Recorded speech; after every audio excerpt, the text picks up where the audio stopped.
याद है ना आपको? आज संगीत के सितारों की महफिल में आपका रेडियो दोस्त अमीन सायानी आपके लिए ले आया है नौशाद साहब की यादगार धुनों और बेमिसाल बातों का दूसरा हिस्सा। मान मेरा एहसान अरे नादान के मैंने तुझसे किया है प्यार, मैंने तुझसे किया है प्यार। मेरी नजर की धूप न भरती रूप तो होता हुस्न तेरा बेकार, मैंने तुझसे किया है प्यार।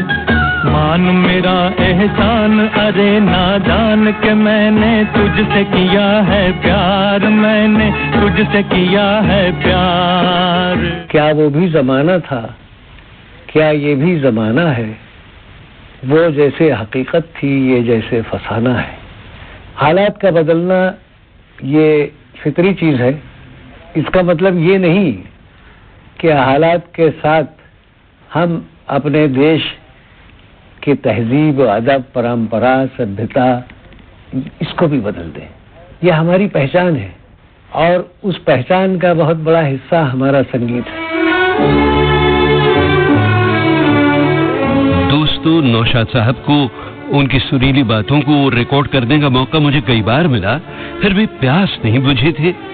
यादों के इतने शानदार खजाने भरे हुए थे उनके दिल में कि मैं चाहता था कि एक बहुत लंबी सी 6-7 घंटों की बातचीत उनसे करूं और उनके देखे हुए फिल्म संगीत के कई युगों के नजारे अपने टेप रिकॉर्डर में भर दूं। नौशाद साहब भी राजी हो गए थे इस बात के लिए, लेकिन उसके बाद वो बीमार से रहने लगे और मैंने उन्हें और परेशान करना मुनासिब नहीं समझा, क्योंकि उनके कुछ बड़े प्यारे इंटरव्यूज तो भाई थे ही मेरे पास। और फिर 5 मई 2006 का दिन आया और नौशाद भाई हमेशा के लिए हमें छोड़ गए। आवाज दे कहाँ है, दुनिया मेरी जवां है, आबाद मेरे दिल में उम्मीद का जहां है, दुनिया मेरी जवां है, आवाज दे कहाँ है।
दोस्तों, पिछले प्रोग्राम में आपने नौशाद साहब के एक इंटरव्यू से सुनी थी उनकी बातें कई पुराने गायकों और गायिकाओं के बारे में। आज नौशाद का वो इंटरव्यू सुनिए जिसमें उन्होंने 1950 के आसपास जोरों में उभरने वाले 2 प्लेबैक गायकों के बारे में बताया था, मोहम्मद रफी और मुकेश। मुकेश बाबू के बारे में सभी जानते हैं कि बड़े अच्छे गायक थे। गायक के साथ साथ वो बड़े पुरखुलूस इंसान थे। जब मैं उनसे मिला तो मैंने अंदाजा लगाया, निहायत सुस्ता ज़बान, दिल्ली के रहने वाले थे और बड़े मिलनसार, बड़े मोहब्बती। और उनका जब पहला गाना मैंने सुना था जो अनिल विश्वास ने रिकॉर्ड किया था, दिल जलता है तो जलने दे, तो सहगल की आवाज की बड़ी झलक थी उनकी आवाज में भी। तो मुझे बल्कि धोखा हुआ कि ये सहगल साहब गा रहे हैं क्या। फिर मालूम हुआ मुकेश साहब हैं, तो मैं उनसे मिला तो मुकेश साहब से मैंने ये अर्ज किया कि खुदा करे कोई मौका आए कि हम आप साथ मिलकर काम करें। और वो मौका आया कि फिल्म मेला मैं जब बना रहा था तो उसमें वो मेरे ख्याल से पहली फिल्म थी कि दिलीप कुमार के प्लेबैक के लिए मैंने मुकेश की आवाज़ ली थी और उन्होंने बहुत खूब गाया था। गाए जागी तुम मिलन के, तू अपनी लगन के, सजन घर जाना है। गाए जागी तुम मिलन के, तू अपनी लगन के, सजन घर जाना है। काहे छलके नैनों की गगरी, काहे बरसे जल, तुझ बिन सोनी साजन की नगरी, परदेसिया घर चल। जाते हैं दीप गगन के, तेरे दर्शन के, सजन घर जाना है।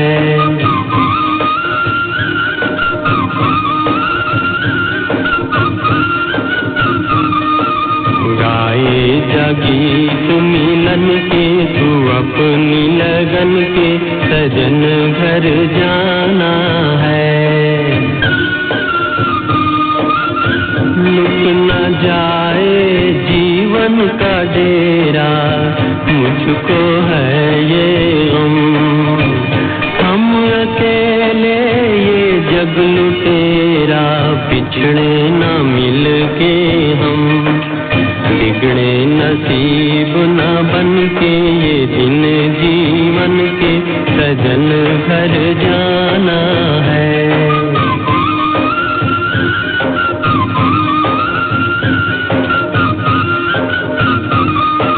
गाए जागी तू मिलन के, तू अपनी लगन के, सजन घर जाना है। डोले नैना पीतम के द्वारे, मिलने की है धुन, बालम तेरा तुझको पुकारे, याद आने वाले सुन। साथी मिलेंगे बचपन के, खिलेंगे फूल मन के, सजन घर जाना है। मास्टर साहब, उस जमाने में एक और भी, उस जमाने में तो नहीं, खैर उसके कुछ बरसों बाद एक और बड़ी मशहूर फिल्म थी जिसमें मुकेश भाई के गाने बहुत जबरदस्त हिट हुए थे, आप ही का संगीत था इसमें, अंदाज। झूम झूम के नाचो आज, नाचो आज, गाओ खुशी के गीत हो, गाओ खुशी के गीत। आज किसी की हार हुई है, आज किसी की जीत हो, गाओ खुशी के गीत हो।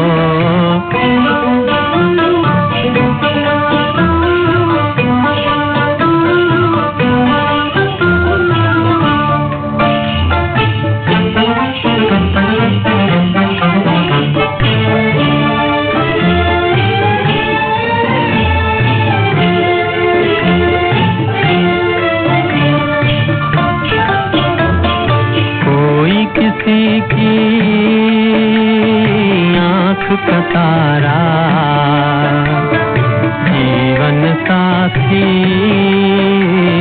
साजन प्यारा,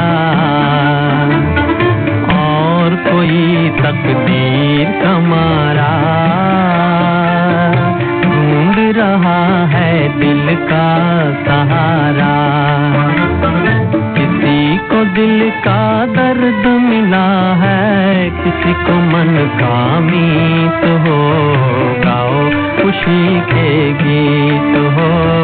झूम झूम के नाचो आज, नाचो आज, गाओ खुशी के गीत हो, गाओ खुशी के गीत हो। लेकिन मेला और अंदाज के बाद नौशाद साहब, मुकेश भाई की आवाज आपके संगीत से कुछ गायब सी हो गई, और मेरा ख्याल है फिर कई वर्षों बाद जब साथी फिल्म आई तब आपके संगीत में हमने उनकी आवाज सुनी। तो इस लंबे अरसे तक गायब रहने का क्या कारण था, कोई खास वजह थी? अमीन साहब, कोई खास वजह नहीं थी। लोगों ने अक्सर ये सवाल किया है, लेकिन इसमें कोई सियासत को दखल नहीं था। कोई खास वजह नहीं थी, इत्तेफाक की बात है, लेकिन वो हमारा और उनका जो दिली लगाव था, जो खुलूस और मोहब्बत थी, जो प्यार था, वो बरकरार था अपनी जगह। वो प्यार प्यार ही के नाम से पुकारा गया हमेशा। मेरा प्यार भी तू है, ये बहार भी तू है, तू ही नजरों में जाने तमन्ना, तू ही नजारों में। मेरा प्यार भी तू है, ये बहार भी तू है, तू ही नजरों में जाने तमन्ना, तू ही नजारों में, नजारों में।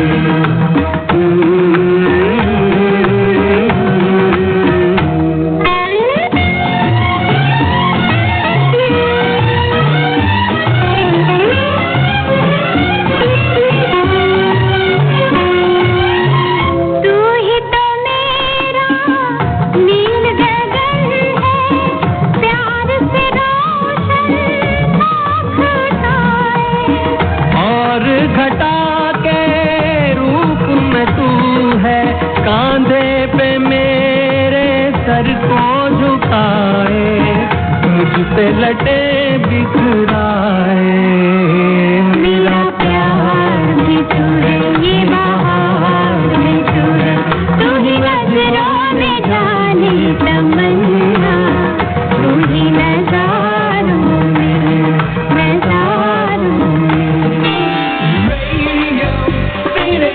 FM बोलेतो प्रोग्राम की तरह आज फिर एक बार सज रही है हमारी संगीत के सितारों की महफिल नौशाद साहब की धुनों और बातों से। अभी अभी आपने उनसे उस पुराने इंटरव्यू से मुकेश साहब के बारे में सुना, और उसी इंटरव्यू में मैंने उनसे मोहम्मद रफ़ी साहब के बारे में भी पूछा था।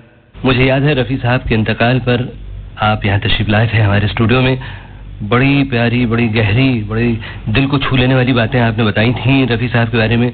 उस जमाने का जिक्र किया था आपने जब रफ़ी साहब का पहला गाना रिकॉर्ड हुआ था। किस फिल्म का था वो अमीन साहब, फिल्म पहले आप का गाना था, हिंदुस्तान के हम हैं, हिंदुस्तान हमारा। रफ़ी साहब के बारे में मैं ये अर्ज करूंगा कि बहुत कुछ जगहें ऐसी होती हैं जो पुर हो जाती हैं, कुछ जगहें ऐसी होती हैं जो खाली रह जाती हैं।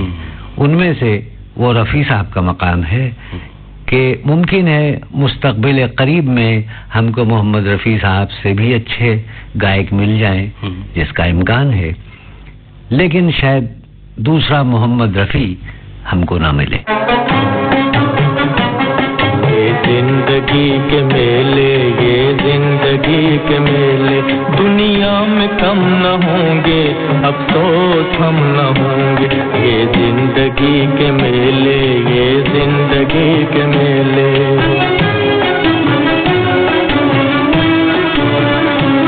दुनिया है मौज दरिया, कतरे की जिंदगी क्या, दुनिया है मौज दरिया, कतरे की जिंदगी क्या।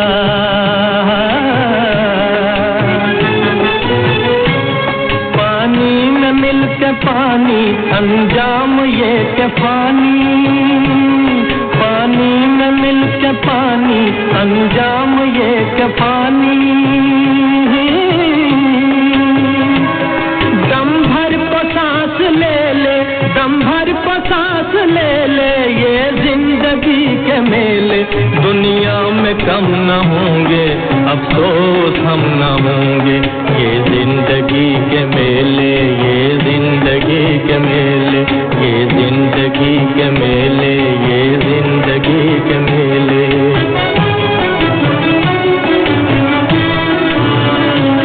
होंगी यही बहारें, उल्फत की यादगारें, होंगी यही बहारें, उल्फत की यादगारें।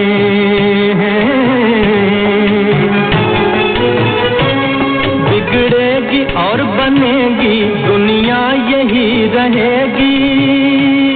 बिगड़ेगी और बनेगी, दुनिया यही रहेगी।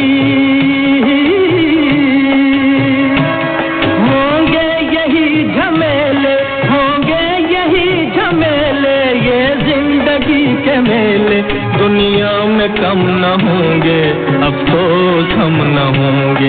ये जिंदगी के मेले, ये जिंदगी के मेले, ये जिंदगी के मेले, ये जिंदगी के मेले। मोहम्मद रफी साहब को लोग एक अच्छे गायक, एक अच्छे कलाकार की ही हैसियत से शायद जानते थे, मगर मैं उनको एक शौहर और एक अच्छे बाप की हैसियत से भी करीब से जानता था। जब उन्होंने अपनी बच्ची की शादी की तो मेरे पास दावतनामा लेकर आए और उस दावतनामे में लिखा था कि किसी अच्छे होटल में उसका एहतमाम किया गया था और उसमें लिखा था कि इतने बजे बच्ची का निकाह होगा, इतने बजे रुखसती होगी, इतने बजे रिसेप्शन होगा। तो मैंने कहा रफी साहब ये क्या, ये होटल में ही निकाह आप कर रहे हैं बच्ची का और होटल से ही रुखसती? कह रहे साहब सब लोगों ने कहा कि इसमें जरा इज्जत की बात है कि किसी अच्छे होटल में ये हो। तो हमने कहा साहब ये अच्छी बात नहीं है, लड़की को उस होटल से क्या ताल्लुक होगा? लड़की जिस घर में पली बढ़ी वहां के दरो दीवार उसके साथी होते हैं, मानूस होती वहां की हर चीज उस बच्ची की जिंदगी से। तो साहब उस दरवाजे से उसको विदा होना चाहिए, उसी जगह उसका निकाह होना चाहिए। तो साहब रफी साहब सुनने के बाद बच्चों की तरह लिपट के रोने लगे मुझसे, कहने लगे साहब ऐसी बात कभी मुझे किसी ने नहीं समझाई। तो उनके जो सेक्रेटरी और उनके अजीज जहीर साहब थे वो मौजूद थे, कहने जहीर मियां भाई वो सब मुलतवी करो, नौशाद साहब ने जैसा कहा है लड़की का निकाह घर ही से होगा, लड़की की विदाई घर ही से होगी। और साहब उन्होंने वैसा ही किया। वाह साहब क्या बात है। वैसे नौशाद भाई एक तो बात ही आपने बिल्कुल सही बड़ी अच्छी बताई थी उनको, और फिर वो इज्जत भी बड़ी करते थे आपकी हर बात तो वो मानते ही थे। कुछ और बताएंगे नौशाद भाई आप रफी साहब के बारे में? और साहब एक मैंने अपनी पिक्चर का एक गाना रिकॉर्ड किया, फिल्म हब्बा खातून का वो गाना था, एक गजल थी जिसको रफी साहब ने जब रिहर्सल के लिए बैठे और सुना उन्होंने तो बड़े झूमने लगे। मैं कोई अपनी तारीफ नहीं कर रहा हूँ इसमें, बल्कि ये कहना चाहता हूँ कि उस कलाकार में संगीत को जानने की, समझने की कितनी सलाहियत थी। मुझसे कहने नौशाद साहब बड़ी अच्छी गजल है, कब रिकॉर्ड कर रहे हैं? मैंने कहा फला दिन, बस मैं तैयार हूँ और कोई भी डेट वेट की फिक्र मत कीजिए, मैं आ जाऊंगा। और साहब उस डेट पर पहुंच गए। वो गाना जब रिकॉर्ड हुआ, प्लेबैक किया गया तो कहने लगे एक बार और सुना दीजिए, एक बार और सुना दीजिए। आहा भाई इस शोर और गुल की दुनिया में आज मैंने एक सुकून पाया। ये गजल गा के मुझे ऐसा लगा कि मैं बड़ा मुतमईन हुआ, मेरे दिल को और दिमाग को बहुत ही सुकून पहुंचा। तो मैंने कहा भाई ये शुक्रिया आपका, आपने तारीफ फरमाई, प्रोड्यूसर साहब से पैसे तो ले लीजिए, कितने पैसे लेंगे? कह रहे नौशाद साहब सुकून पैसे से नहीं खरीदा जाता है, ये जो आज सुकून मुझे मिला है यही मेरी फीस है, और इसके अलावा मैं इस गाने की कोई फीस नहीं चाहता हूँ, कोई पैसा नहीं चाहता हूँ। तो साहब उससे मुझे ये अंदाजा हुआ, आप लोगों पर ये चीज आश्कारा करना चाहता हूँ कि देखिए अंदर छुपा हुआ जो कलाकार होता है वो किसी वक्त सलाखें तोड़कर, जालियां तोड़कर जिस्म के बाहर आ जाता। और उस रोज मैंने उनको उसी रूप में देखा था।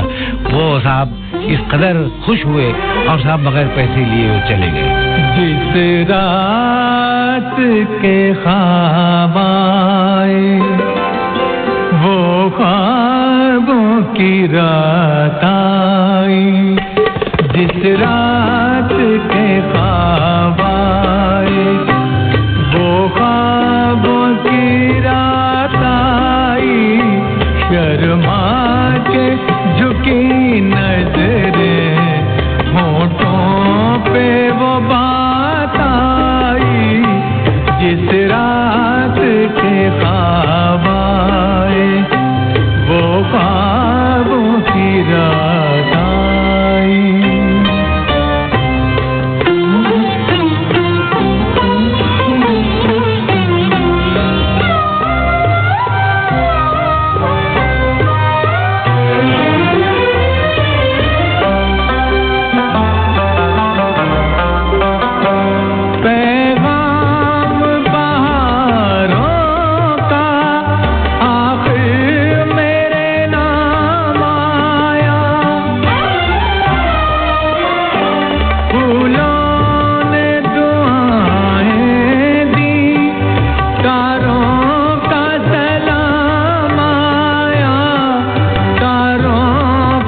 सलाम आया, आप आए तो महफिल में, आप आए तो महफिल में नगमों की बारात आई, जिस रात के ख्वाब आए वो ख्वाबों की रात आई। रफी साहब की जिंदगी में एक और किरदार है जिसका जिक्र मेरे ख्याल से अभी तक किसी ने नहीं किया होगा। वो मैं आपको बताना चाहता हूँ कि रफी साहब के एक भाई थे जिनको हमीद भाई सब कहते थे, और वो लाहौर में इनके बड़े भाई के दोस्त थे। लोगों को ये कहते थे कि ये लड़का एक दिन अच्छा प्लेबैक सिंगर बनेगा, सैगल से टक्कर लेगा। तो उनके दोस्त अहबाब हंसते थे उन पर कि क्या बकवास करते हो, ये कहाँ और सैगल कहाँ, ये प्लेबैक सिंगर क्या बनेगा।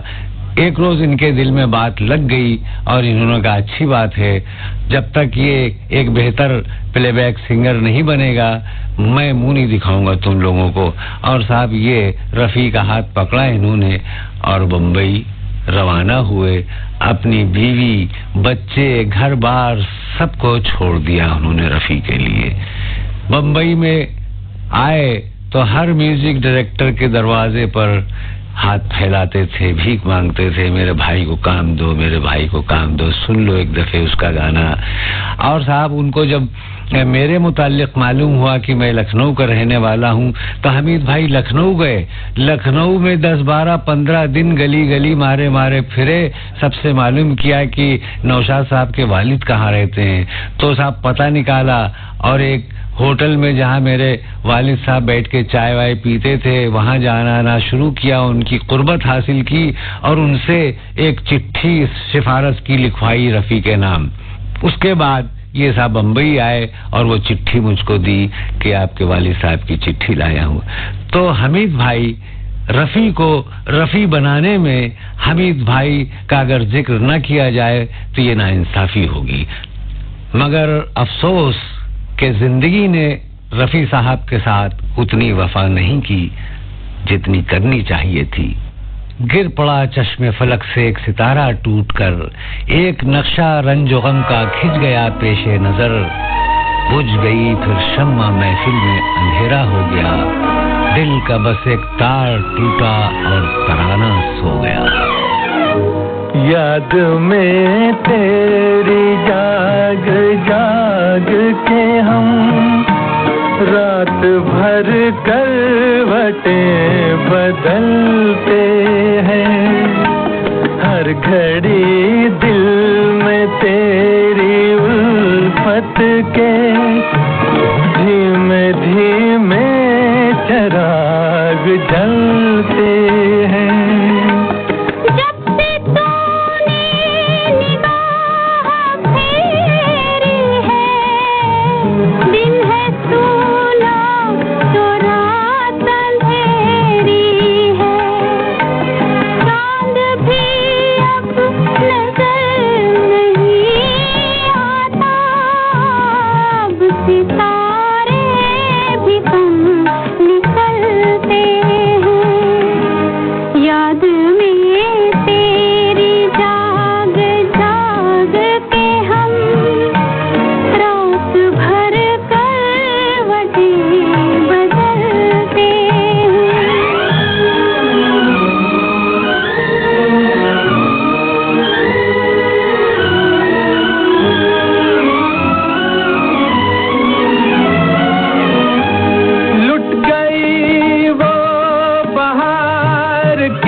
चलते हैं याद में तेरी जाग जाग के हम रात भर करवटें बदलते हैं।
नौशाद साहब के पुराने इंटरव्यू से अभी अभी मोहम्मद रफी और मुकेश के बारे में सुना।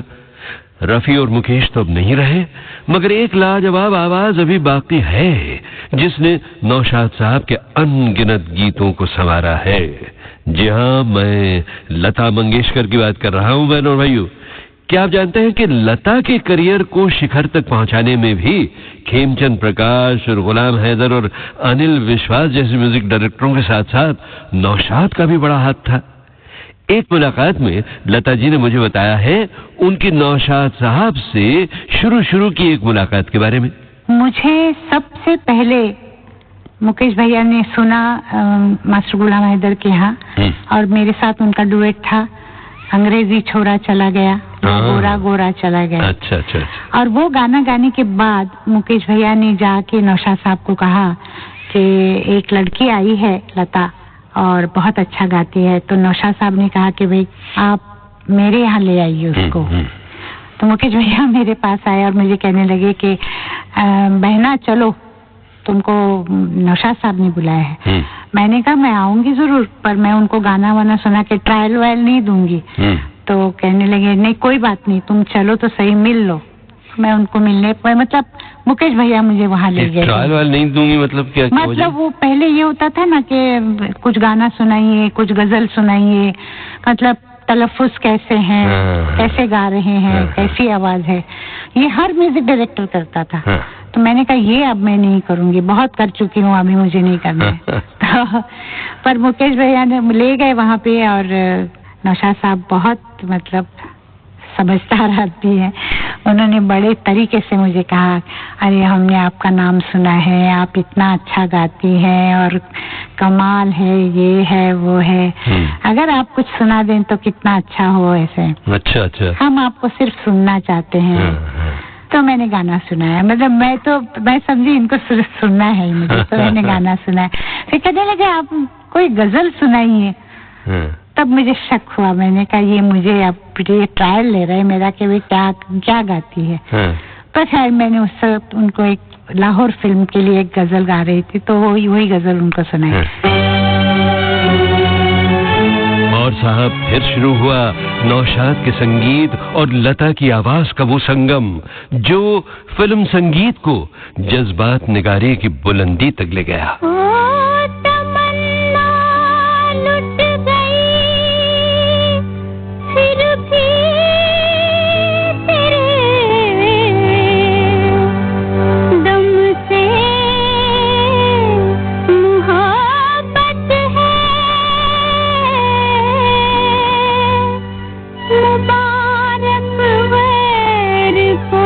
खुशियाँ मुझे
दोस्तों, एक इंटरव्यू में मैंने नौशाद भाई से ये भी पूछा था कि नौशाद साहब ये बताइए कि आप तो कई पीढ़ियों का माहौल फिल्म संगीत का देख चुके हैं, आजकल के फिल्म संगीत के माहौल के बारे में आपका क्या ख्याल है? इसके बारे में अगर मैं ये कहूँ तो मुनासिब होगा कि एक लफ्ज जो पहले नहीं था, म्यूजिक पर सिटिंग म्यूजिक पर सिटिंग, यानी ये क्या होता है कि म्यूजिक डायरेक्टर ने जो ट्यून बनाया है जी, उस पर आज बैठक होगी और उसमें फाइनेंसर या डिस्ट्रीब्यूटर, प्रोड्यूसर, डायरेक्टर, उनके ऑफिस बॉय, ड्राइवर, ये सब खड़े किए जाएंगे और वो ट्यून सुनाया जाता है और फिर सबसे राय ली जाती है कि भाई तुझे कैसा लगा। उसने कहा साहब दिमाग में बैठी नहीं बात, किसी ने कहा साहब दिल को नहीं छुई बात, किसी ने कहा पेट तक ही लगी है, उसके नीचे तक नहीं पहुंची। तो अब ये हो रहा है तमाशा और उसमें म्यूजिक डायरेक्टर एक मासूम, एक यतीम बना हुआ बैठा है कि इन लोगों की हाँ और ना पर मेरे इस ट्यून की अच्छाई या बुराई का फैसला है। जो लोग संगीत, गीत, शेर और सुखन से वक्फियत उनका खानदान दर खानदान नहीं रखता है, उन लोगों की हाँ और ना पर मेरे अच्छे और बुरे ट्यून का फैसला होने वाला है। तो साहब ये इस चीज ने मेरे ख्याल से ये खराब कर दिया है इस माहौल को। इसका मतलब ये नहीं कि हमारे संगीतकार जो हैं वो नाकाबिल हैं, बहुत काबिल हैं, बड़े अच्छे हैं कि साहब अगर उनको मौका दिया जाए और मैदान खुला हुआ छोड़ दिया जाए तो इतना बेहतरीन काम कर सकते हैं और भारतीय संगीत की छाया में। तू कहे अगर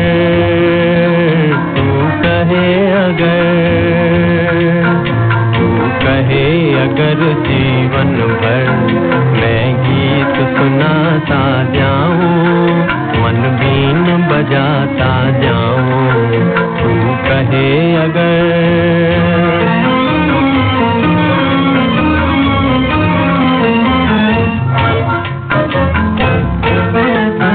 और आग मैं अपने दिल की हर दिल में लगाता जाऊं, दुख दर्द मिटाता जाऊं, तू कहे अगर।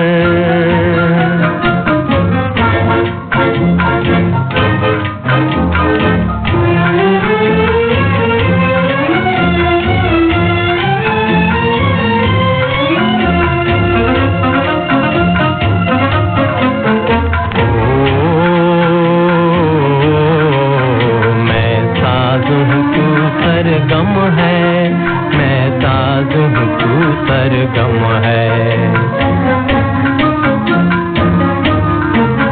देती जा सहारे मुझको, देती जा सहारे मुझको, मैं राग हूँ तू बीना है,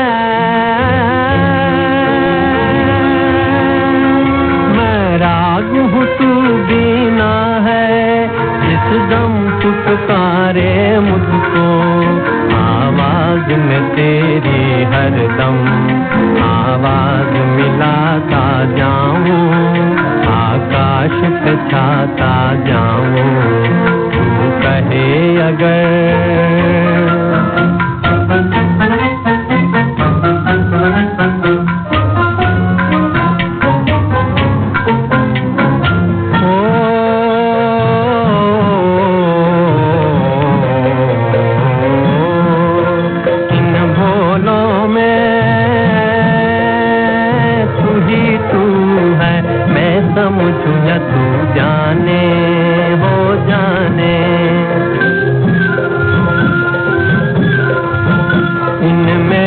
कहानी मेरी इनमें है तेरे अफसाने, इनमें है तेरे अफसाने, साज उठा उल्फत का मैं झूम से गाता जाऊं, सपनों को जगाता जाऊं, तू कहे अगर। और बानो भाइयों, उसी इंटरव्यू में नौशाद भाई ने एक बड़ी ही मजेदार बात बताई थी मुझे कि परदेश में लोगों का हिंदुस्तानी फिल्म संगीत के बारे में क्या ख्याल है। सुनिए। मैं अभी अमेरिका गया जी, तो वहाँ के अवाम ने मुझे बड़ी इज्जत बख्शी, ये खुदा की मेहरबानी। और उन्होंने ये कहा कि साहब हमारी एक फरियाद है, वो आप लेकर जाइए और वहाँ के फिल्म मेकर्स को हमारी ये फरियाद दीजिएगा। हमने कहा भाई कहो क्या है? तो वो कहने लगे साहब हमें बड़ा अफसोस होता है कि जब हिंदुस्तानी तस्वीरें यहाँ आती हैं तो उसमें हिंदुस्तानी संगीत नहीं होता है और यहाँ के लोग हमें शर्मिंदा करते हैं कि साहब तुम तो बड़ी डींगे मारते थे कि वो दिए जलते हैं तुम्हारे संगीत से और पानी बरसता है, बीमार अच्छे होते हैं, वो सब कहाँ गया? तो साहब वो लोग कहने लगे हमारी गर्दनें शर्म से झुक जाती हैं। और फिर उन लोगों ने ये भी कहा कि साहब पहले के गीतों में शायरी अच्छी आती थी, कविता बड़ी अच्छी आती थी, वो भी अभी हमको नहीं मिलती है। हाँ, इसकी क्या वजह है नौशाद भाई?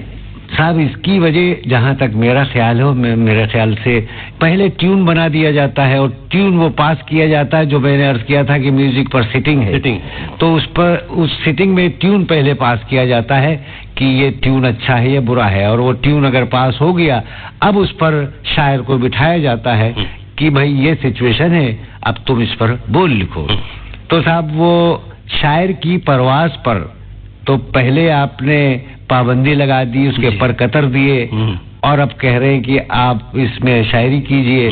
तो साहब वो फिर यानी जैसे कि मजरू साहब से किसी ने पूछा कि मुशायरों में तो बड़ी अच्छी गजल आप पढ़ते हैं, फिल्मों में वो कलाम आपका क्यों नहीं आता? तो उन्होंने कहा था कि भाई वो वहाँ तो मुझे शायरी के पैसे नहीं मिलते हैं बोल फिट करने के। तो साहब वो शायर बोल फिट करता है। यही आज के हमारे राइटर इतना अच्छा लिखते हैं, जितने भी हमारी लाइन में बाहर कहीं कभी सम्मेलन में मुशायरे में पढ़ते हैं तो लोग सर धुनने लगते हैं। तो फिल्मों में चूंकि उनके लिए मैदान तंग कर दिया जाता है कि भाई इस पर इन्हें कफन तैयार कर दिया है, मुर्दा लाके इस साइज का फिट कर दो, तो मुर्दे से जिंदगी की क्या उम्मीद रख सकते हैं?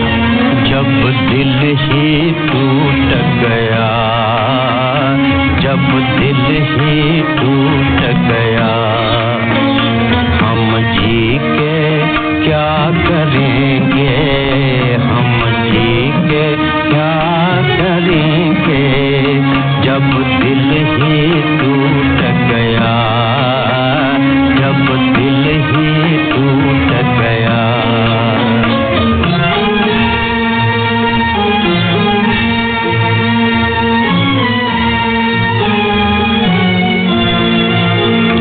उल्फत का दिया हमने इस दिल में जलाया था, उल्फत का दिया हमने इस दिल में जलाया था।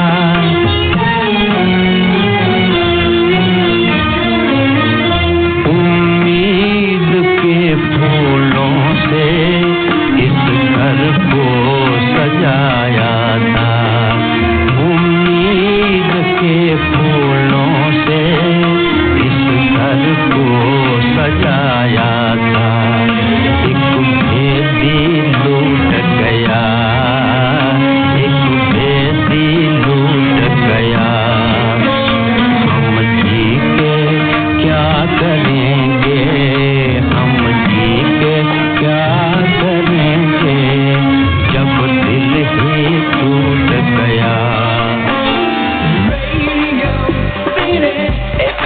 की महफिल में अभी भी आपने सुना कि मैंने क्या गुस्ताखी कर दी थी नौशाद साहब के उस इंटरव्यू में? जी, नौशाद साहब बात कर रहे थे आज के संगीतकारों की मुश्किलों के बारे में और उसके साथ मैंने जोड़ दिया करीब 60 साल पुराना के.एल. सहगल का गाना हम जी के क्या करेंगे जब दिल ही टूट गया।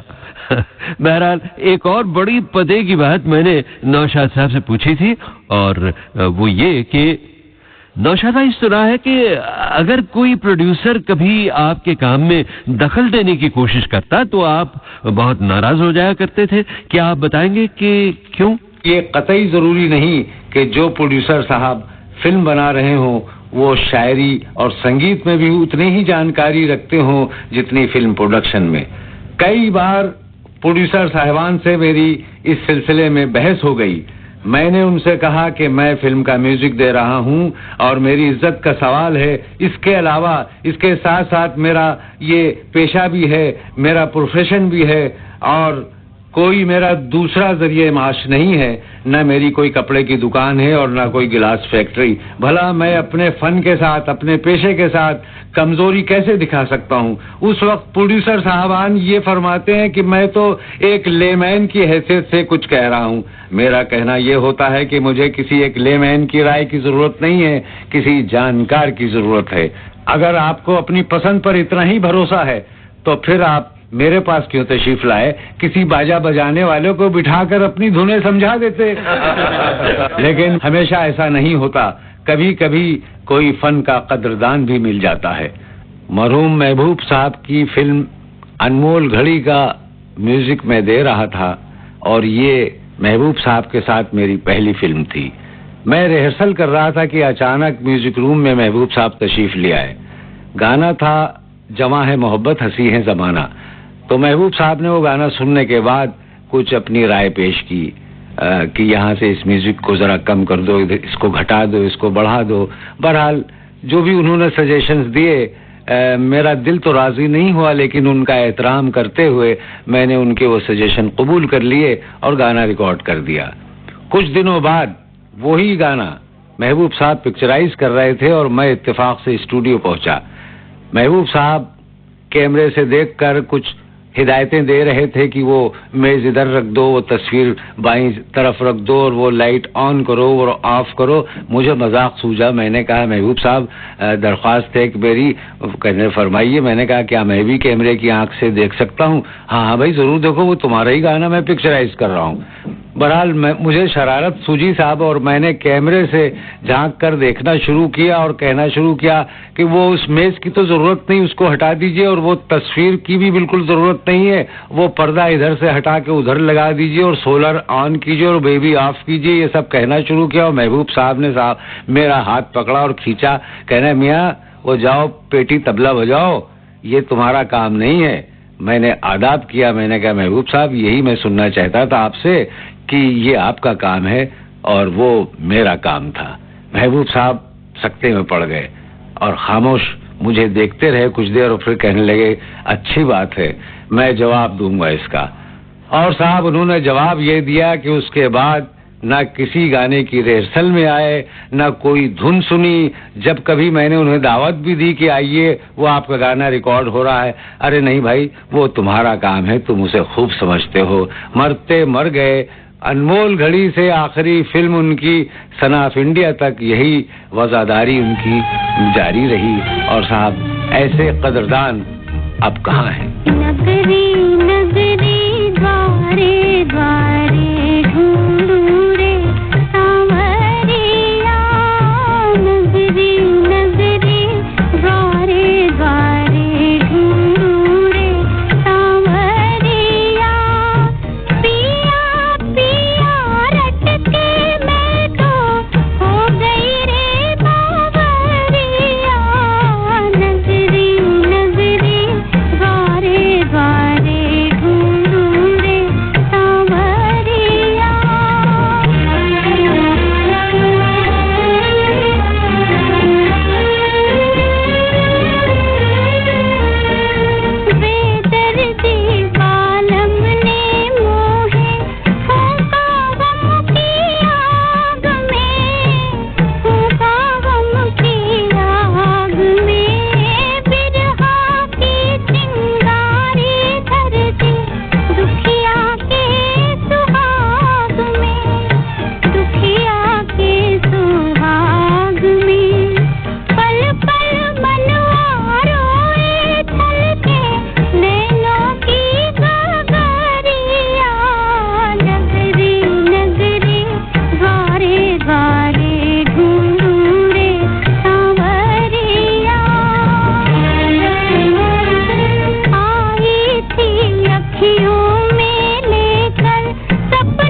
आज और पिछले प्रोग्राम में भी आपने नौशाद साहब के 3-4 पुराने इंटरव्यूज के कुछ हिस्से सुने।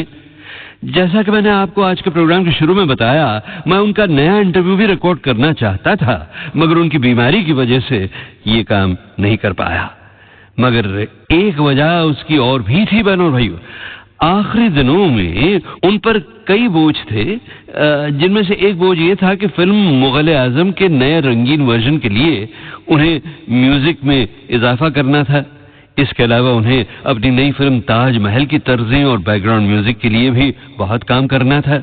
इसलिए मैंने इस मुश्किल दौर में उन्हें और तकलीफ देना मुनासिब नहीं समझा। अब तो नौशाद साहब रहे ही नहीं, बस उनकी यादें हैं, उनकी तर्जें हैं, उनका संगीत है और उनकी आवाज है। बहनों भाइयों, आज के प्रोग्राम के आखिर में मैं आपको उन्हीं की ज़बानी उनके सबसे वफादार साथी के बारे में कही हुई एक बात आपको सुनवाना चाहता हूं। वो साथी जिनका नाम था शायर शबाब शकील बदायूनी। शकील साहब तो शायद शुरू ही से आपके साथ लिखते रहे, फिल्म दर्द से लेकर राम और शाम।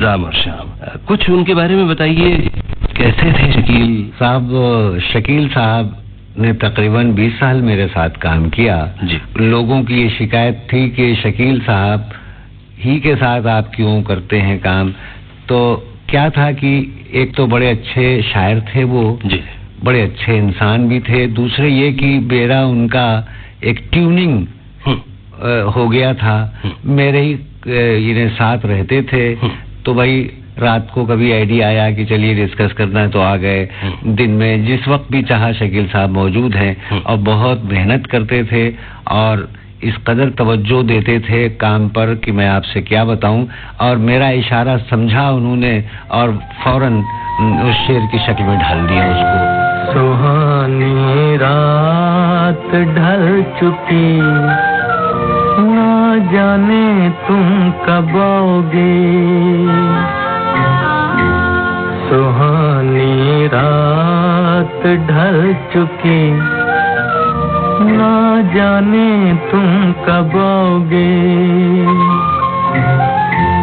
जहाँ की रुत बदल चुकी, ना जाने तुम कब आओगे।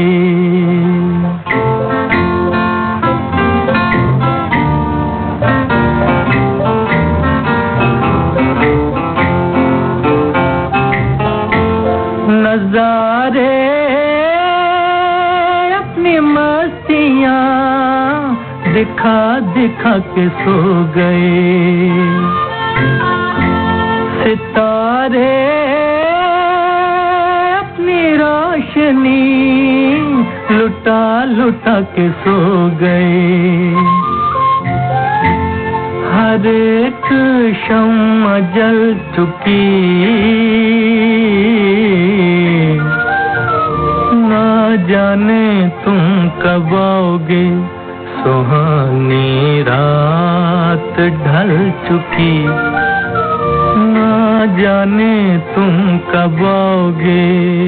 हम एक गाना लिख रहे थे फिल्म मुग़ल आज़म का। एक सिचुएशन आसिफ साहब ने बताई थी, तो मैं आया और शाम के 6 बज रहे थे और मैंने शकील साहब को लिया और छत पर मेरे टेरिस पर एक कमरा, उस पर जाके बैठ गए। सामने समंदर में सूरज गुरूब हो रहा था और हम वो दोनों बैठे। सारी रात गुजर गई एक गाने पर, पेपर ही पेपर, कागज ही कागज बिखरे थे, न चाय न पानी न खाना न दाना। और साहब एक मकाम ऐसा आया जहाँ पर हम लोगों ने ठंडी सांस ली कि अब कुछ बात बनी। और वो साहब सारी रात गुजर गई थी। जब हम लोग बाहर निकले हैं तो सूरज उग रहा था। अच्छा। सूरज निकल रहा था। तो एक गाने के लिए सारी रात तो इतनी मेहनत करते थे वो। और वो गाना वो था, जब प्यार किया तो डरना।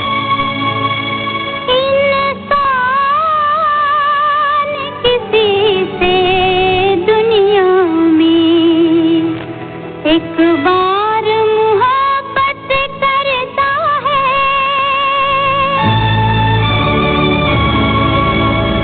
इस दर्द को लेकर जीता है, इस दर्द को ले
और भाइयों, अगर देखा जाए तो संगीत के सिलसिले में नौशाद साहब का अकीदा भी कुछ ऐसा ही रहा है कि जिस धरती के संगीत से उन्होंने प्यार किया तो बिना डरे और बिना डिगे उस प्यार को वो हमेशा निभाते ही रहे।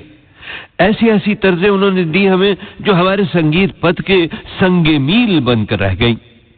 मैं अपने आप को खुशकिस्मत समझता हूं कि मुझे नौशाद साहब जैसे अजीम संगीतकारों से मिलने का और उन्हें इंटरव्यू करने का मौका मिलता रहा है। हाँ, एक बात का दुख मुझे जरूर है बानों भाइयों कि नौशाद भाई पर सिर्फ 2 प्रोग्राम करने से उनके संगीत के साथ पूरा इंसाफ नहीं होता, मगर फिर मैं सोचता हूं कि प्रोग्राम 2 ही क्यों न रहे हों, मगर नौशाद साहब की आवाज और उनके गीत भी तो हमने संगीत के सितारों की महफिल की कई महफिलों में इस्तेमाल किए हैं। आप भी सुनते ही रहे हैं और सुनते रहेंगे। तो बस बहनों भाइयों, इतना कहकर आपका रेडियो दोस्त अमीन सायानी आज आपसे इजाजत लेता है और आपसे विनती करता है कि इसी तरह मिलते रहिए संगीत के सितारों की महफिल में।